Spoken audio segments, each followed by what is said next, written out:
département de Guiglo vous dit merci pour votre présence massive ici, en ce lieu, ce qui dénote de l'intérêt que vous portez au thème du séminaire.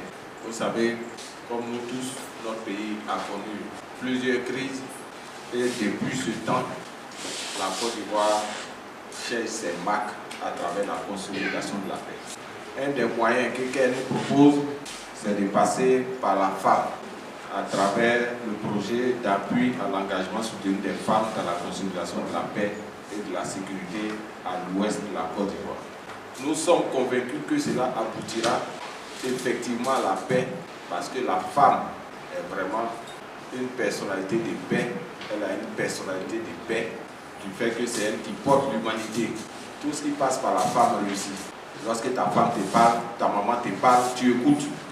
Donc on doit féliciter qu'elle ici d'avoir choisi ce puissant canal pour consolider la paix en Côte d'Ivoire. Il faut dire qu'au sortir de la crise post-électorale, l'ouest de la Côte d'Ivoire a été sérieusement secoué par des crises à n'en point fini. C'est dans ce cadre-là que nous avons eu affaire à beaucoup de projets qui ont tous convergé dans le sens d'une consolidation de la paix. Et à ce effet, il faut remercier l'ONG Care International qui a eu l'initiative d'organiser cet atelier qui est d'une importance capitale. Mais la particularité de cet atelier, c'est l'engagement des femmes. Et comme on le dit très souvent, ce que femme veut, Dieu le veut. Et je crois qu'il est temps, il est grand temps que tous ici nous participions à la consolidation de la paix. Et je pense que les femmes, lorsque nous voyons que les femmes sont engagées dans un processus, le processus aboutit toujours. Les chefs d'État africains ont dit qu'il faut arriver à la parité, il faut un effort. Mais l'Éthiopie allait jusqu'au bout. 10 femmes, 10 hommes au gouvernement. Donc, même le Rwanda. Le Rwanda aussi, je crois que ça faisait 2. Voilà, c'était le deuxième État dans le reportage. Pour dire que les instruments sont là, que nos chefs d'État, même ceux de la Côte d'Ivoire, vont aussi. Et ils ont été clairs que la Côte d'Ivoire dit qu'on ne peut pas atteindre les 50-50. Nous, c'est des groupements à 30%. Donc les exemples sont là. Que ce n'est pas une image des Blancs qu'on veut venir instituer, c'est le souhait. Et puis l'expérience montre, comme on l'a dit tout à l'heure, la chefferie. Je crois, moi, avant mon arrivée ici, il y avait des tensions dans la zone. À un moment donné, je sais que le village de Djeregoula a été dirigé par une femme. Même si c'est une courte période, mais c'est elle qui a dû gérer le village jusqu'à ce que la situation soit stable. Donc ça veut dire que les femmes ont les compétences. Maintenant, à ce niveau-là, c'est de parler simplement au cas de la chefferie là. Les chefs sont choisis selon les us et coutumes du village.